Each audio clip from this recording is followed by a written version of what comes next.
broadcasting live from the Business Radio X studios in Houston, Texas. It's time for Houston Business Radio. Now, here's your host.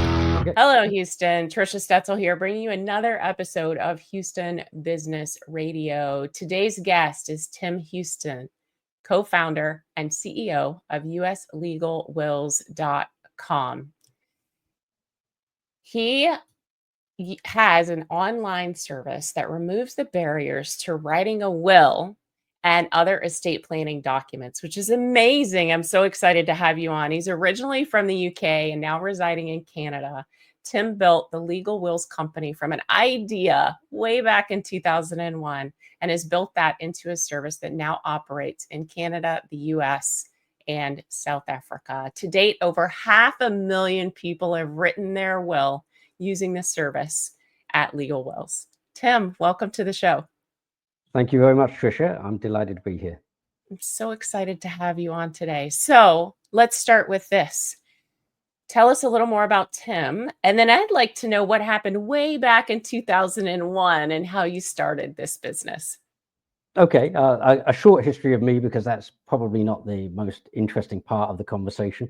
But yes, you're right. I'm from the UK, emigrated to Canada to work in high tech. I worked with a big high tech company called Nortel.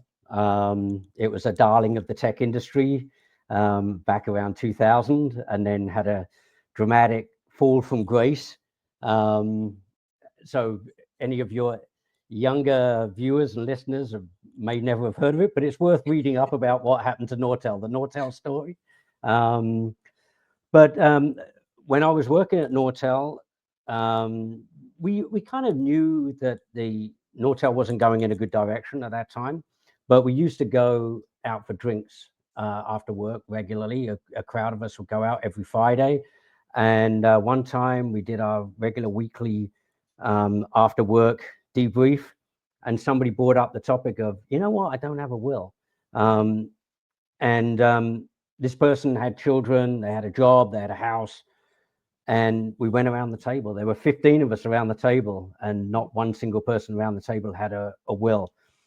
And we all knew it was important, and we all kind of scolded ourselves for not doing it. And we realized that, you know, it wasn't necessarily for our benefit, it was for our families, and we'd not taken the time, made it a priority to do it. So, as I say, we all had jobs and families, and we all knew it was important. So immediately myself and my co-founder, who was sitting next to me in that bar back in 2000, who we're still working together now, and to this day, here we are 25 years later, we're still the CEO and the CTO of the company. But we immediately looked at each other and thought, there's got to be a better way. Why is nobody doing this? What are the barriers? And it wasn't really cost, but it was more a convenience factor. Like when we were going to be able to make the time to coordinate with our families, coordinate with our spouse, to go to a lawyer's office and sit there and talk to them, not really knowing what we're going into the office to talk about. We didn't really know what a will entailed, and knowing that we would have to then go back the following week to review it, and then the week after that to sign it. And then ultimately we thought it could probably wait. We could probably do it next month or next year. We could do it in 6 months. It was never going to be a critical item that was going to be the top of the to-do list. So everybody around the table procrastinated, and nobody around the table had got it done. So at that point, we looked for a better way. I love that. So was this a bar napkin idea, Tim? I'm just asking.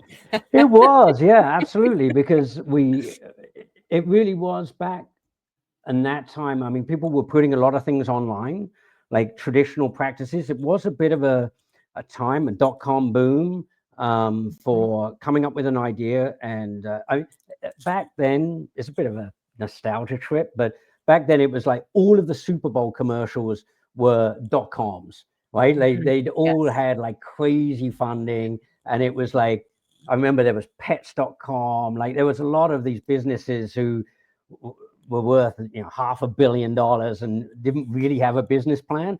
But ours was very much like, we could do this. People could go online, answer questions, and we could create their will for them. That doesn't seem that crazy an idea. And we did it. And I think it's fair to say at that time, we were probably before people were ready to type in personal information into an online service and share those details. So it was a slow start. And that, I think, timing your idea with the market is really important. And I think we were ahead of where we needed to be. Our sales in our first year were slow. And as it turned out, it was fortunate because we could still ride the decline of Nortel while we were building up the legal wills business. We were able to kind of like do both in tandem till such a time as Nortel officially died. And then we'd had enough runway at that point to be able to move directly into legal wills and do that as a full-time job. Yeah, I love that. Okay, so before we dive into the importance of wills, because we know, and you and I have had this conversation, that that's very important, I'd really like to talk about the business building part of this bar napkin idea. Sounds amazing. The first year sounds a little tough. That probably resonates with people who are listening or watching today. So let's talk about that whole business building and funding and pouring yourself into trying to build this business and work a full-time job for a little while. So what did that look like for you and your partner, Tim? So we didn't get any external investment. So myself and my co-founder, Henry, we decided, okay, what are we going to need here? Well, we should incorporate. There's a cost there. We need hosting of the service. And then then between the two of us, we're going to spec out what this service is going to look like, and we're going to build it. Not me, like Henry is the technology guy. He did the development. I was more like bouncing ideas and thinking of how we could do it. So it's fair to say that if it was our full-time jobs in that first year, things would have been tight, and we would have had to have really felt real confidence in the story, like what we were doing. And it really didn't matter how confident we were, but we needed everybody else to be confident in this as a service. But I think the lessons are that I don't necessarily, I like the way that we didn't leap, and just because it would have been too stressful for us. But it was really important to us to take our first payment online, how quickly we could get to somebody actually that we didn't know, a complete stranger, finding our website and having faith in our service and paying us money.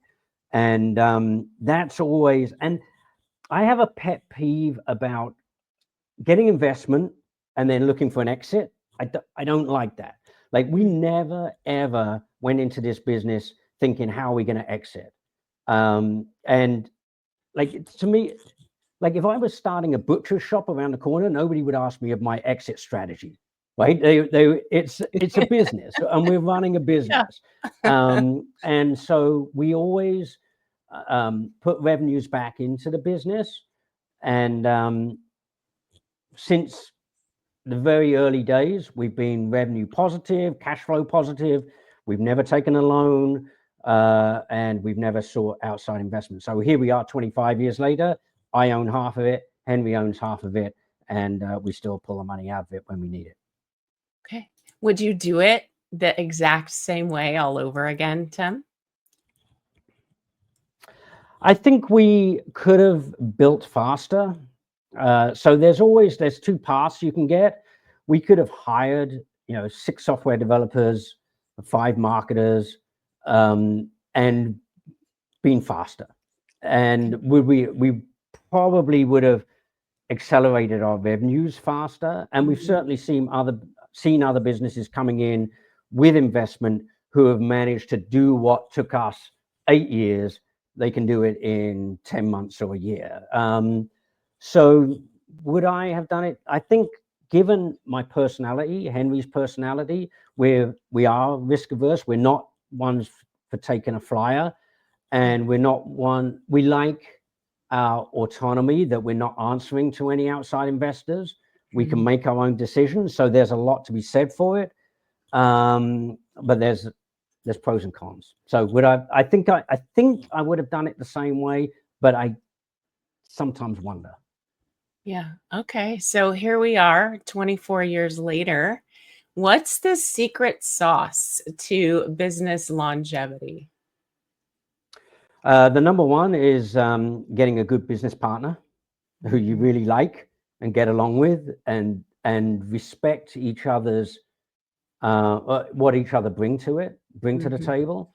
And we've got some kind of unwritten rules around if one of us feels strongly about something, we'll go with it. If the other one doesn't really mind, either way, we can live with it, because there's going to be a time where I'm going to feel strongly and Henry can live with it. And we've never had irresolvable difference of opinion in all of that time. So having someone that you respect, because the other thing is that, like, your workloads aren't always going to be the same. There's going to be times where one of you is going to be putting in 100 hours and the other one's going to be sitting there thinking in the bathtub, like, what's a good idea, right? Like, so you've got to be able to understand that you're doing different things, and and being kind to each other. And not only that, during this time, each of us have had young children. We've had different demands on ourselves, what we can give to the business and what we can't. So it is a journey, but definitely the secret sauce is a good business partner who you respect and you want to work with for a long time and you don't want to get rid of. And beyond that, it's it's being able to have revenues, like so you're not stressed out about the fact that you've been working on this for 18 months and nobody's paid you anything yet. And a lot of businesses that, the freemium models where people are like, we're gonna look, we've got 100,000 users, but none of us have paid, but we've got like 25 paying users and things like that. We've never really taken that approach. So having a sustainable revenue is another important component, because we were never, at any point, we've never really been worried about having enough money. That's amazing. Well, how wonderful to have such a great partner and that relationship. So I know people are already wanting to know more about what it is that you're doing. We're going to dive into that in a few minutes. But even just to connect with you, Tim, what's the best way for people to reach out or find you? Well, the website is uslegalwills.com, and I'm, unsurprisingly, tim@uslegalwills.com. So you can find, that's the easiest way to get in touch. I'm not super active on social media, but yeah, just email me. tim@uslegalwills.com is the best contact. Okay. Yeah, fantastic. You guys can see it on the screen if you're watching the video. You can also catch that in the show notes and just point and click and send Tim an email and let him know that you heard him here on Houston Business Radio. So Tim, one more question just about business building before we dive into wills and the importance of that and how that's evolved. How has technology shifted or changed the way you do business here after 24 years? So actually, I was thinking of our journey. Like, you asked about the journey and how slow it was at the start, and what moved that for us. And there were inflection points along that journey, and one of them was like tax software. It came after us, but became a de facto way to file your taxes. That actually familiarized everybody with that process of going online, stepping through a service, putting your personal information in and getting a result at the end. We predated that. So us saying to everybody, like, go online and put in all your information, trust us with it, and we'll write a document for you, was a struggle until those things came online. And also, one of the other inflection points was other services coming online that competed with us. And that's another lesson, because anytime there's been a strong competitor, it's raised everybody. It hasn't taken nibbles out of our business, because us telling the world that you can do it online on our own, and people saying, nah, you can't, right? But when you have like 4 or 5 legitimate companies all telling everybody that this is a credible option, then it helps the acceptability for all of us across the board. So that's not quite answering your question, but they were 2 major inflection points for us. Technology, how has it helped us? Well, I think that, so yes, more people going online definitely helps, right? I don't know whether I've seen as big a technology generative shift as we're now seeing with AI. And there have been incremental things that all sound very kind of nostalgic now, that have happened over the years. But I think where we're going with AI and what it can do, we've incorporated it in our support channels, even our call centers. And so we're going to see changes there, and not just for us, but for the legal community in general. I think that law has, fortunately, we stumbled across an industry that really didn't adopt technology very quickly. Sure. Lawyers don't. They're still sending faxes to each other. So it really helped us that they were not super active in adopting new technologies. But I think that AI is going to see a real challenge to brick and mortar law firms like they've never seen before. Sure, absolutely. Well, and I love that you're adopting technology over time. And I also love that other technology actually boosted your business, even though it was outside of what you were actually doing. We all need. Actually, and sorry to interrupt, and one's No, go just ahead. sprung to mind. But electronic signing of documents was a huge one that Yes. we started in 2001. We thought everyone's going to be electronically signing documents. And what happened was it was allowed for a long time. DocuSign and all of that was allowed for a long time, but wills was always explicitly not included. You couldn't electronically sign a will. COVID happened. That created a whole bunch of problems for getting together with your witnesses, going to see a law firm. You couldn't do any of that. At the same time that people were thinking, what the heck is this global plague that I'm going to die from? I got to get my affairs in order, right? So there was, if you remember, like the early days of COVID, where we were getting pictures from China of people keeling over in the street, and we're saying, what on earth is this thing? So COVID was another inflection point for us, with allowing people to do more things online in terms of signing, remote witnessing, and things like that, and also people understanding that they might be mortal, and this pandemic might take them down. So it happened at the same time. Yeah, wow. It's very interesting. I was listening to something the other day about the pandemic and how there are some good things that came out of it, although, looking back, it was an awful thing. But in the end, there are things that are actually going to move us forward especially around technology and the way that we interact with each other, right? Yeah, and electronic signing of documents, and so I don't want to belabor this point, but the law was written for ink signing on paper in 1830, and it didn't change. It didn't change for like nearly 200 years. Like, you had to prove who you were by scratching your ink signature on a piece of paper. That in 2025, that was not the best way to prove who you were. And it's only now that people are looking at digital signing and security traces, IP addresses, and things like that as a better way to prove that you were who you are and you were where you were when you said you were there. So it was crazy that didn't change until COVID prompted the change. Wow. Okay. So staying with the path of business building and ownership and what you're doing, who are your clients? Who do you find are using this service?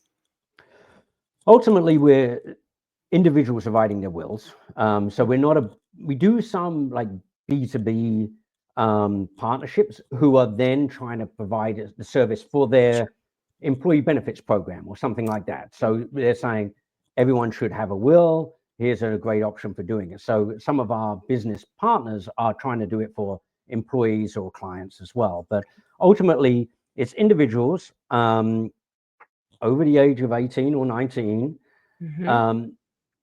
What we find is that it needs some triggers for when you're going to write your will.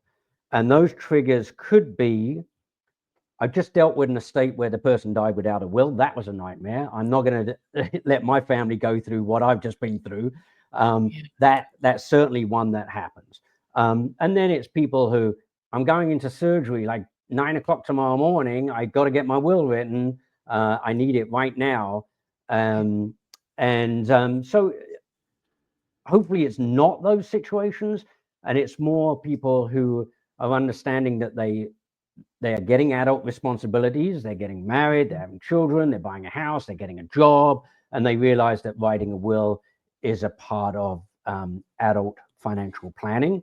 And we always try and communicate that this is not something that's written on your deathbed, just the moment before you die. It's the document that you write when you become an adult, and you update it throughout your life as your circumstances change. Yeah, absolutely. And depending on where you live, the country, the state, the province, wherever you are, there are different laws. I know here in the state of Texas, if you don't have a will, it's a big deal when it goes into probate, right? And then the state gets to make the decisions for you if you don't have your wishes written. Yeah. Yeah. So I would challenge anybody to know what the distribution plan is for their state. If you die without a will, but it's different across different states. And I don't know of anybody who's actually written out their wishes that match what the state would have done for their estate. It doesn't make any sense. So yeah, and not to mention things like common law relationships and blended families and things like that, which again, check your state laws because they're very, very different in each individual state. So don't assume that. And one of the reasons why people don't write a will is it's obvious what's going to happen to my stuff anyway. It's just all going to go to my spouse. Even if that was the case, the process for doing it without a will compared to doing it with a will is vastly different. Yeah, absolutely. All of this is so important. So let's just reiterate the importance of having a will. We talked about the state maybe making decisions for you, and the idea of the best time to write a will is now, if you're over the age of 18, but anytime your season changes, if you get married, if someone moves in with you, common law in Texas is 6 months. So you should be paying attention to things like that. If you have children, if you buy a house, if you sell a house, whatever that is, right? We need to be paying attention to those seasons. So outside of that, knowing that the state could potentially make the decisions for us, what are the other important ideas behind having a will? How about naming a guardian for your children? So if something were to happen, if you're a single parent, absolutely, something were to happen to you, who's going to be raising your children? And if you're a married couple, if something were to happen to the two of you, making that decision. So if you write a will, in your will, you can name who that person is. And what's really interesting is when people step through our service, we can see the points where people stop and save their work and walk away. Guardianship is probably one of the most important, and people's like, I know my sister's expecting it to be her, but I don't want it to be my sister. How am I going to do this? And so people actually would rather not continue through the will writing process than confront that reality of, do I need to talk to her? And actually, I mean, you don't. Like your will is a private document, and it's going to come to the surface after you've passed away. But having that named guardian, and it goes beyond like who's your nearest relative. It's like who shares your values, and like who do your kids get along with? Like where do they live? And there's a lot of nuanced, Do they have the same spiritual values as you? Like, there's a lot that can go into that decision, and it's got to be better that you make that decision than it land in a family court where a judge is going to say, well, how much do you make? How much do you make? Okay, well, I'm going to grant the guardianship to you. Yeah. Like, it's got to be better that you make that decision. Yeah, absolutely. Well, and then you get to make that decision if you write it in your will, right? That's what's so important. So Yeah, so the actual way it works is that a judge is going to be granting guardianship, but like, all things being equal, they're going to look at the will and follow your guidance, right? Yeah. Unless the person you've chosen is now serving a prison sentence or something like that. Something's happened. Yeah. But all things being equal, it's going to be the person that you named in your will is going to be, this is the person they want. That's going to be the person who's named as guardian. So yeah, you should make the decision. And if it's nothing else, if it's not the distribution of your bank accounts and assets, then the guardianship's a really important one. Yeah, absolutely. Okay, last question. Why don't people write their wills? What's holding them back? So there are a number of factors, and this has been like maybe a lifelong quest for me to really kind of remove these misconceptions. So the idea is, I don't need it yet. Like, that's the one. Like, we have people coming. I actually took a phone call recently from somebody who said, my mom needs a will. Fortunately, I don't need one yet, but my mom, she needs a will. And the obvious question is, when do you think you're going to need one?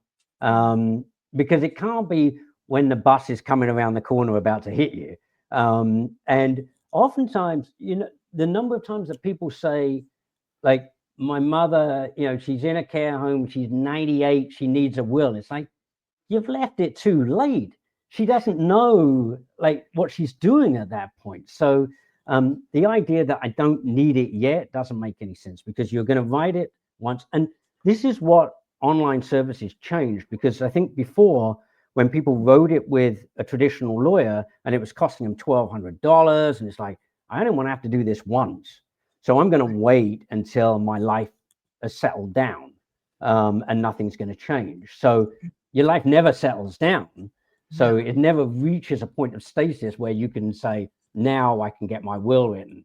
So online services do allow you to log back into your account and make those changes very conveniently and easily. It takes 5 minutes, and then you print off a new document, an updated document. So you don't have to wait until the time. But it's also the misconception of it's obvious what's going to happen to my things. We've discussed that. That's not going to be one. This sense that, like, I don't care, I'm going to be dead. That happens. People say that. And it's like, you know what? If you care about anybody in your lifetime, you should care about them after you've gone, because you're leaving them with a real pile of doo if you haven't taken so 20 true. minutes. 20 minutes is what it takes to get the will written. And using a service like, I don't mean to make this an advertorial, but $50, and you're going to save them 6 months of anguish. So yeah, this idea that it doesn't affect me is just so unbelievably selfish, because you're leaving people with a real mess. So those are some of the main reasons. There's also the other one I would quickly bring up, is this like the concept of death, like, talking about death, or is this going to mean I'm going to die if I write my will? Am I putting a hex on me? There's things like that, and I think we need to try and talk about it more in the context of financial affairs rather than death care. And when people would say, "Oh, you're in death tech," no, we're not. We're in fintech. That's our business. So that's another one. Yeah, there's a parallel here in the business that I'm in, where people don't want to set goals because they're afraid they can't achieve them. Like, come on, this is how we get where we want to go, right? Just as with avoiding writing your will because you're afraid of death. It's a real thing, and I get it, but it's so important for your family. If you don't do it for yourself, you should do it for your family or the people that you'll be leaving behind. Yeah. Yeah, and the other thing is, like, you can always see the will as an opportunity as well. Yeah, so it's dull, but you know what? People have reviewed our service and said, I really enjoyed the idea of, like, I could give like money to my nephew. There's a charity downtown that I work with. I could my favorite guitar, my son. Like, you can be creative with it, and there's nothing sadder than seeing you get celebrity stories like Aretha Franklin died without a will, $80 million estate. She could have set up the Aretha Franklin Scholarship, a foundation for aspiring young musicians. Her memorabilia could have gone somewhere. It was just such a wasted opportunity to do something. And as it is, it's just all being eaten up with legal fees and everything's sold off. Like, so, I do see, even if you don't have an $80 million estate, there's things that you can do that can really make your heart or fill your bucket. And make you feel that you're doing some good in the world, and it's an opportunity. Amazing. Tim, this has been such a great conversation. I appreciate you coming on the show with me today. I've enjoyed it. I appreciate your questions and giving me a platform to talk about my nostalgic story as well. I appreciate that. Love that. Absolutely. All right, you guys, the best way to find Tim is to email him at tim@uslegalwills.com. You can probably go to the website as well if you want to learn information, uslegalwills.com. That'll be in the show notes as well. Again, thank you so much for being with me today, Tim. And thank you, Tricia. Absolutely. And that's all the time we have for today. If you found value in this conversation, please share it with a fellow entrepreneur, a veteran, or a Hewson leader ready to grow. Be sure to follow, rate, and review the show because it helps us reach more bold business minds just like yours. And your business, your leadership, and your legacy are built one intentional step at a time. So stay inspired, stay focused, and keep building the business and the life you deserve.